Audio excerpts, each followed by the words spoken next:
at gothamist.com/on-the-way. Thank you so much to you both. Thank you. Thanks, Sean.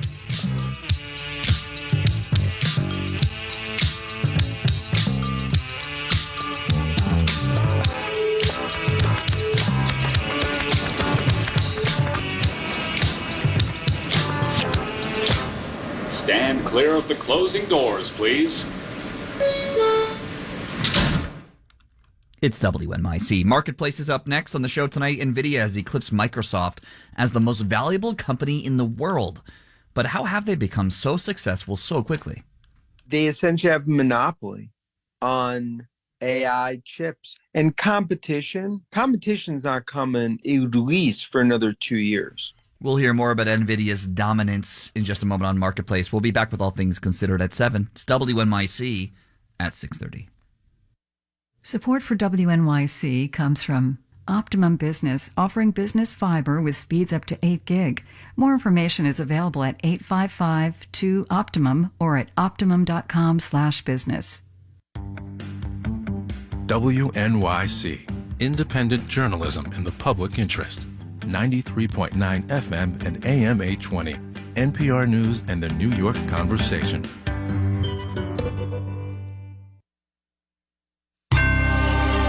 Marketplace is supported by Crowley, a logistics, energy, and maritime solutions company with nearly 135 years of innovation and a commitment to sustainability. Learn more at crowley.com. It's one thing to be a big company. It's entirely another to stay a big company. From American Public Media, this is Marketplace. Marketplace is supported by Babbel for Business. With over 13,000 hours of language courses, Babbel is helping businesses break down language barriers and improve workplace safety. Learn more at babbelforbusiness.com. And by NinjaOne, the endpoint management platform that automates the hardest parts of IT and helps your employees be more productive and secure no matter where they work at ninjaone.com. In Los Angeles, I'm Kai Ryssdal. It is Thursday today. This one is the 20th of June. Good as always to have you along, everybody. If there has not been yet, there will soon be a business school case study written about NVIDIA, the AI chip design company that, depending on the day, is either the first or second most valuable company on the planet. Second today, worth a shade less than $3.25 trillion. And yes, sure, the case study will look at how exactly NVIDIA got to where it is, but also how it's maintaining its dominance in the AI chip market, estimated to be somewhere between a 75 and 90% market share. Marketplace's Matt Levin gets us going today. Big breaking news here. It's not easy to compete against one of the richest companies in the world. It is hard. It's a fantastic company. It is very well run. Sid Shade is the co-founder of D-Matrix, an AI chip startup. When he tries to sell big tech companies like Meta on his AI chips, he leans into small, or at least small compared to the $3 trillion gorilla in the room. We are a nimble, small company that will work with you.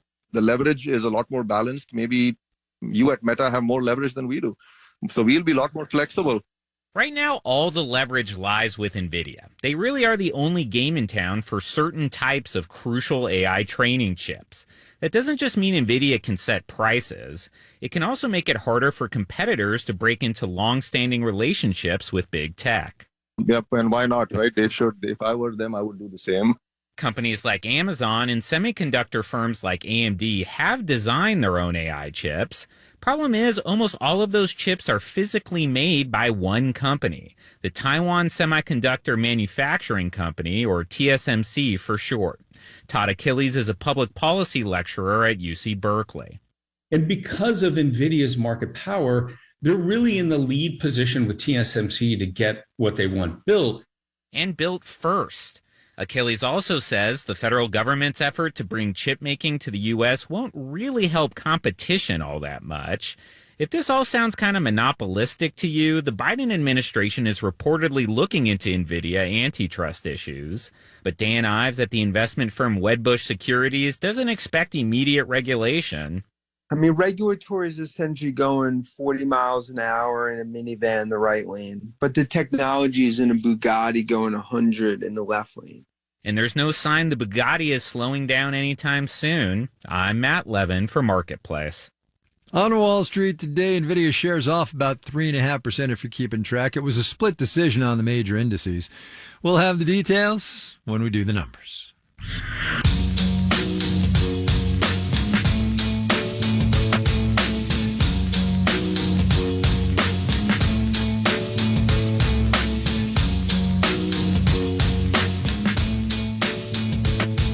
All right, here's a perhaps unexpected trifecta. Inflation, climate change, and zoning laws. They come together in a report from Harvard on rental costs and why they are so high.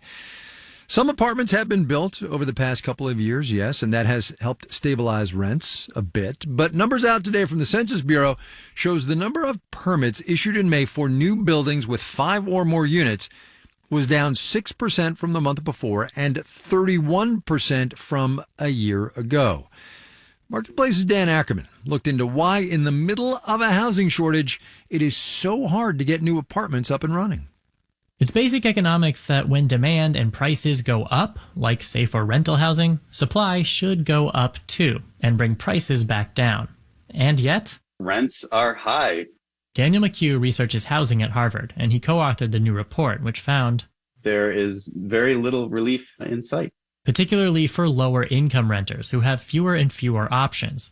McHugh says in the last decade, we saw the number of units with inflation-adjusted rents of $1,000 or less has gone down by 6 million. So we're losing the low-end rental stock.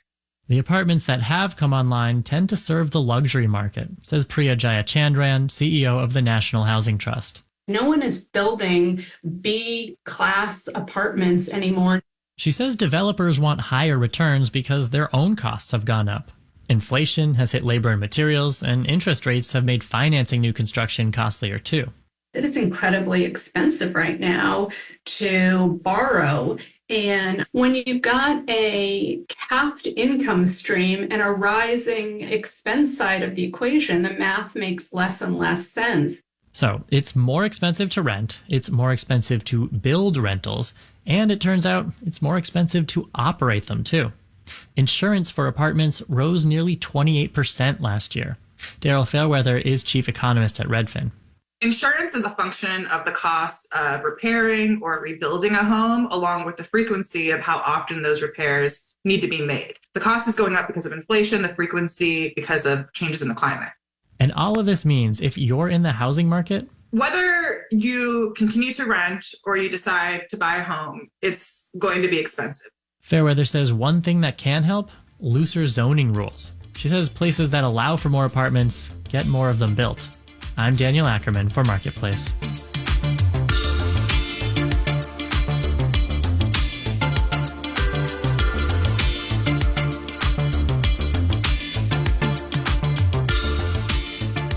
Kemmerer, Wyoming is a coal town, has been for more than 100 years.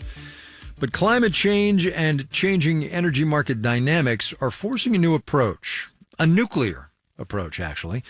Almost 3 years ago, Bill Gates and his nuclear power company, it's called TerraPower, announced that they had chosen Kemmerer for a first-of-its-kind power plant. Gates and the Department of Energy are the two big backers of the $4 billion project, with hopes it'll pump some life back into some struggling energy economies. Marketplace, Wyoming Public Radio's Caitlin Tan has the story.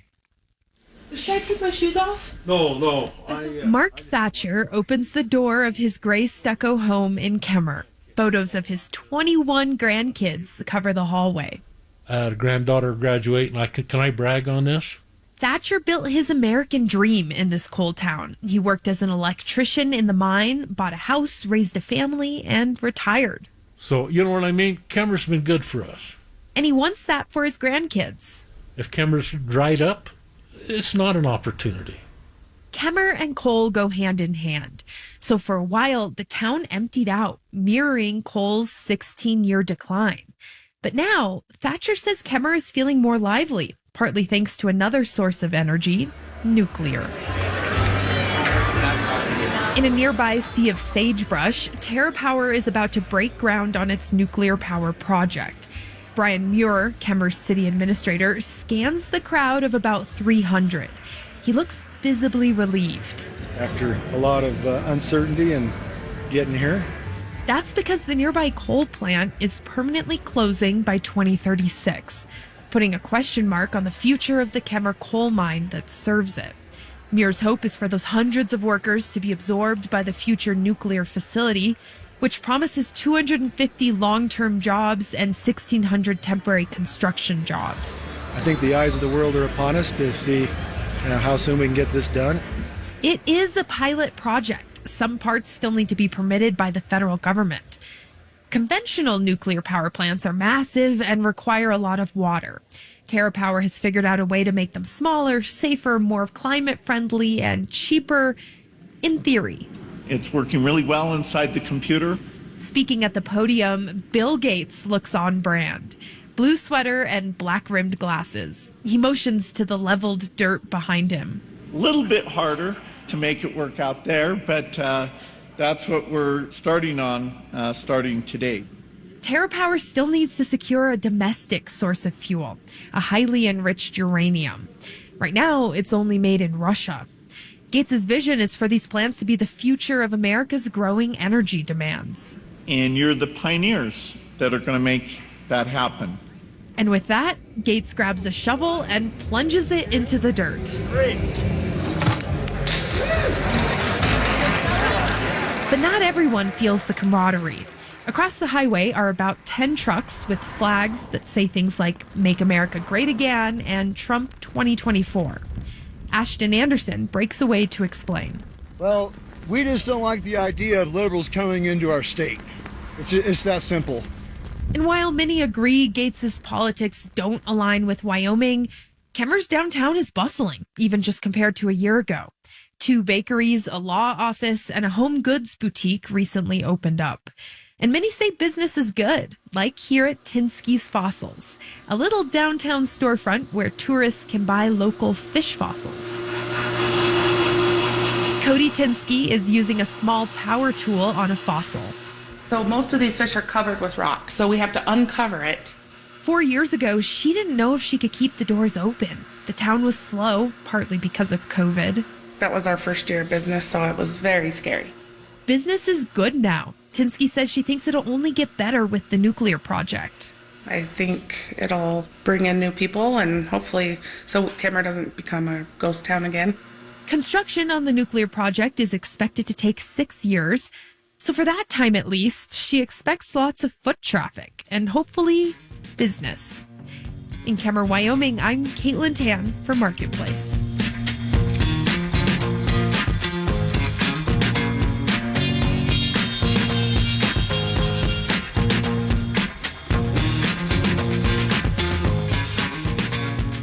Coming up. I don't think it's beyond the pale that we could be over 400,000 Japanese visitors. Why? Well, we'll tell you. But first, let's do the numbers. Dow Industrial's up 299 points today, 0.8%, 39,134. The NASDAQ off 140 points, about 0.8% there, 17,721. The S&P 500 gave back 13 points, 0.25%, 54 and 73.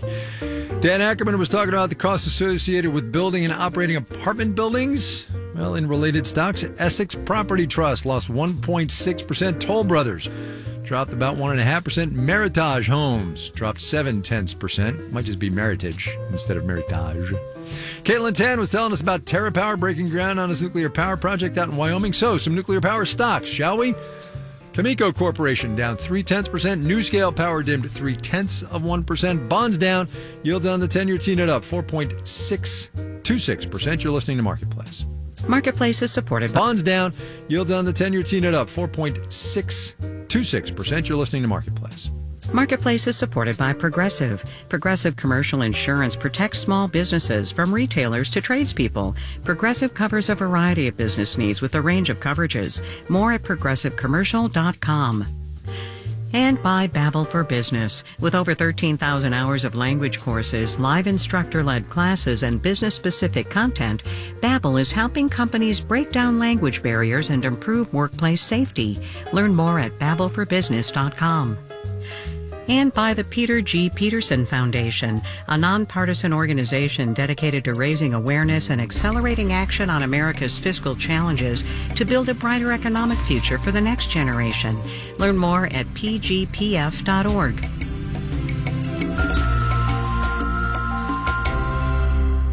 WNYC is supported by The Met. Now on view, a new exhibition tells the story of the creative visionary who shaped Tiffany & Co. Museum admission is pay what you wish for New Yorkers. Learn more at metmuseum.org. It's time to meet the revamped WNYC app. And by meet, we mean download. Now everything you love about WNYC is all in one place. Not only can you listen to WNYC Radio live, you can even set up an alert for your favorite show. You can catch up on podcasts and hear news updates. You can also read stories from Gothamist and NPR. It's time. Download or upgrade to the new WNYC app now at wnyc.org/app. You're listening to Marketplace on WNYC. Coming up in the 7 o'clock hour of All Things Considered. This time last year, Hollywood writers were on strike. Today, many say writing jobs in the industry are scarce. We'll have that and more at 7 o'clock. Stay tuned. This is Marketplace. I'm Kai Risdall. The summer solstice arrived at 4:51 Eastern Daylight Time this afternoon, which lets me be astronomically accurate when I say we are in the summer travel season, when, among other things, demand for gasoline grows as road-tripping families take to the highways and byways. But even though gas prices are grows as road-tripping families take to the highways and byways. But even though gas prices are down from last year, yes, people still just aren't filling up their tanks like they used to. Marketplace's Elizabeth Troval is in the driver's seat for this one. The U.S. is the #1 market for gasoline in the world, but energy analyst Tom Kloza says demand has been slogging along. There's no question that people aren't feeling it. Especially lower and middle income people, because while gas prices may be lower, Hotel fees and eating out is so expensive that you can save 10 cents on gasoline, but it's not going to make a difference to your lifestyle. while some may be sensitive to travel costs, there's also fewer gas guzzlers on the road, Kloza says, so each gallon is going further. The efficiency of the fleet is really having an impact out there. And some travelers aren't really using gasoline at all to get around. Amelie Carlton is with Rice University. The slowing in U.S. demand for gasoline is due to the substitution effects from choosing air travel and choosing to travel on the road with EVs or more efficient vehicles. And with work from home flexibility, not as many people are driving into the office, all of which is good for gas prices. The refineries ramped up production, expecting increased demand over the summer. Their expectations have not been met with the demand from the American consumer. As a result, higher supply and lower demand have led to lower prices at the pump. And as for producers of gasoline, many of which are concentrated on the Gulf Coast, Jesse Thompson with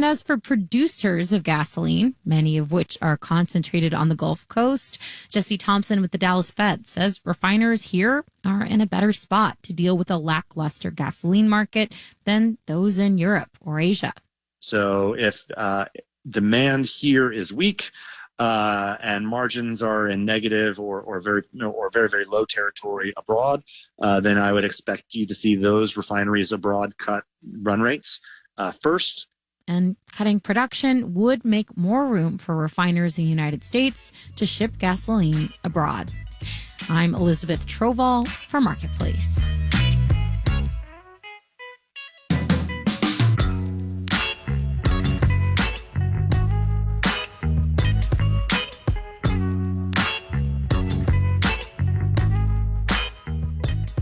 Are you a physical book person or an e-book person? It is very much a matter of personal taste, of course, but it is also a very real business dilemma for libraries. books are limited by the actual number of copies, right? Makes sense. But ebooks available through apps like Libby and Overdrive are limited too by the number of licenses any given library system has bought. Librarians from a number of states are pushing for more lenient licensing terms and costs as well. Sarah McCusker is the president of the Connecticut Library Association. Welcome to the program. Thank you. Happy to be here. For those who are unfamiliar, how does the business end of ebooks work for a public library? So a lot of people have this misconception that we just have access to every ebook that's out there. We don't. We have to purchase copies of it, just like we purchase copies of regular print items. We have to purchase them from the publishers. Mm-hmm. We don't have any opportunity to do any comparison shopping. We're basically tied into what the publishers charge us. So speaking of charges, let's say you want, I don't know, pick your New York Times bestseller. How much is a license going to cost you? How long do you have it for? You know? So when we buy print copies, we get substantial discounts. So we can get a print copy of your average hardcover bestseller for, $15. If we get the ebook, it might be $100, $120. And we only have that for 2 years or 26 checkouts. Sorry, 26 checkouts? So yep. If I'm number 27, I'm out of luck? If you're number 27, you're out of luck. If you're waiting for that item and our license has expired, we need to purchase it again. And generally speaking, when we purchase it again, we're paying the same inflated price that we paid initially. We don't get like a renewal price or anything like that. Publishers who have taken on this case, as you and other states present bills to try to do something about this, basically say you're depriving authors of copyright and fundamentally you're interfering with interstate commerce. What do you say? So because the copies that we circulate have digital rights management on them, we don't feel that we are violating anything having to do with copyright. Basically, all that we're saying is that the authors get paid based on the number of copies that they sell. They get the same amount in their contract, regardless of whether an individual purchases it or a library purchases it. Right. I don't suppose the public libraries are a civic good argument does you any good in this case, It doesn't seem to, no. So where do you go from here? Because if you don't have any opportunity to pass legislation, or if it gets overturned in court, as at least one of these laws has been, it seems library patrons are on the losing end. Correct. The demand for downloadable materials just keeps going up and up and up. But unfortunately, our ability to purchase those items does not go up. We liken it to if your town puts in a playground, everyone loves the playground, everyone wants to use the playground. But then imagine that playground had a 2-year expiration date on it. And so at the end of 2 years, there might be people lined up to use that playground, but they can't use it until we pay again. And like I say, we're paying the same amount for that playground we paid the first time around. Yeah. Meanwhile, people are standing there. They can see that it is available, but they can't actually access it. There is a middleman here, right, between the libraries and the publishers. It's the ebook, apps or what have you, Libby, Overdrive. I've used them both. Where do they play in this? Because they kick in a little markup of their own too, right? Right, they do. The big thing on our end is that, we don't have any other alternatives. And ultimately, we aren't looking for kind of unfettered access to these materials. We just want to be able to negotiate with the publishers to get terms that allow us to better serve our patrons. It's a seller's market, right? I mean, they kind of got you. Yeah, absolutely. Because that's our only option. We buy them at their prices or we don't have them at all. Sarah McCusker. She is the president of the Connecticut Library Association. Ms. McCusker, thanks for your time, ma'am. I appreciate it. Yep. Thank you. We did ask the Authors Guild for comment. They sent us a statement that said, in relevant part, authors and publishers invest massive amounts of time and resources to create books. They also work diligently to ensure that libraries have broad access to the materials they create. You can read the whole thing, if you like, at marketplace.org.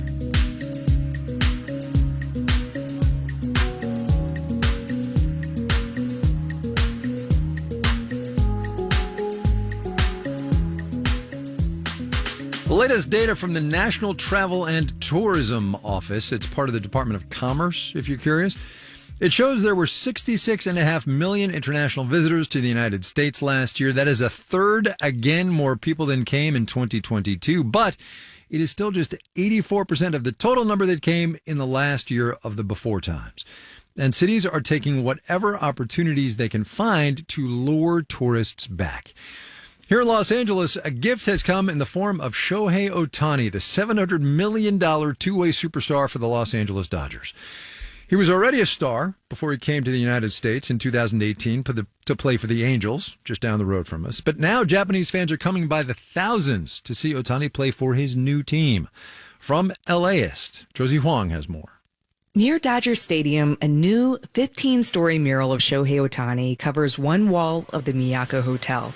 Inside, employees are selling Japanese-style pastries shaped like blue Dodgers helmets and getting to practice their Japanese. Irashaimase, like welcoming them. Over in the lobby, one of the guests, Megu Adachi, is checking in at the front desk with several other friends from Japan. They can't wait to see the Dodgers play the Colorado Rockies, especially Ohtani, or as Adachi fondly calls him, Yakyū Shonen. Yakyū Shonen, a boy obsessed with baseball. Baseball only. Hotel manager Akira Yuhara says when the Dodgers are playing at home, half of the 170-plus rooms are occupied by Japanese tourists in town to see Ohtani. He says they had little reason to come to his hotel in the historic neighborhood of Little Tokyo before. It's a few city blocks downtown and seen by some as it's very dangerous here, especially this area is, they don't want to come. Yuhara says a sister hotel he manages a half-hour drive south of LA in the beach city of Torrance is more popular with Japanese travelers. The South Bay is where SoCal's Japanese American Population Center shifted to from Little Tokyo after World War II. Scores of Japanese companies like Honda and All Nippon Airways have operations here, and it's where many of their employees live, eat, bank, and shop. But hotel manager Yuhara says Ohtani has generated interest in parts of LA that have not been top tourism draws for the Japanese. Even we don't have a game today, they go Dodger Stadium and buy everything. At the stadium, visitors can pick up Ohtani's number 17 jersey. Concession stands sell chicken katsu sandwiches and fried octopus. Signs in kanji characters dot the stadium, where tours are now given in Japanese several times a week. You can refer to it as the Ohtani effect. Adam Burke is president and CEO of LA's tourism board. I don't think it's beyond the pale that we could be over 400,000 Japanese visitors. That would be up from 230,000 in 2023. That would absolutely make it one of our top 4 international markets. Alongside markets like China and the UK. Osuke Ishiguro manages the LA office of top Japanese tour operator JTB. He says even though the yen is weak right now, visitors from Japan are paying to see not just one Dodgers game, but like 3 games in a row, they're coming out to see. His agency is booking customers in and around Little Tokyo, like at the Miyako Hotel, where just outside Tadashi Onaka is taking photos of the Ohtani mural. He had planned a trip to Arizona to visit family, but took a detour to LA so he could go to a Dodgers game. He got to see Ohtani smack a single in the first inning. Now he finds himself in Little Tokyo, a place he's surprised to learn has been around for 140 years. Very small, he adds. And very different from Japan. Rather, it's its own thing that now legions of Ohtani fans are starting to discover. In LA, I'm Josie Huang for Marketplace.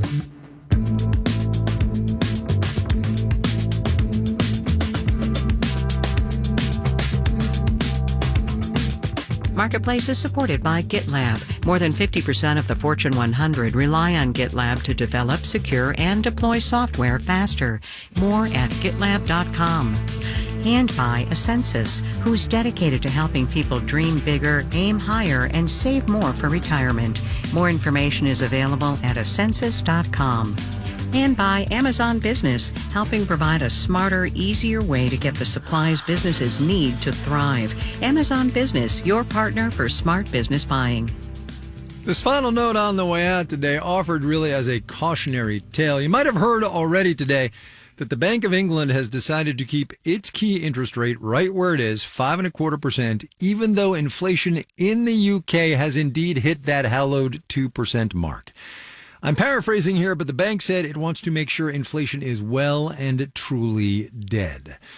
All of which I mentioned because when we get to 2% here, it's not like the Fed's going to cut rates right away either. And honestly, people ought to be ready for that. John Buckley, John Gordon, Noya Carr, Diantha Parker, Amanda Petra, and Stephanie Seek are the Marketplace editing staff. Amir Bibawe is the managing editor. And I'm Kai Ryssdal. We will see you tomorrow, everybody.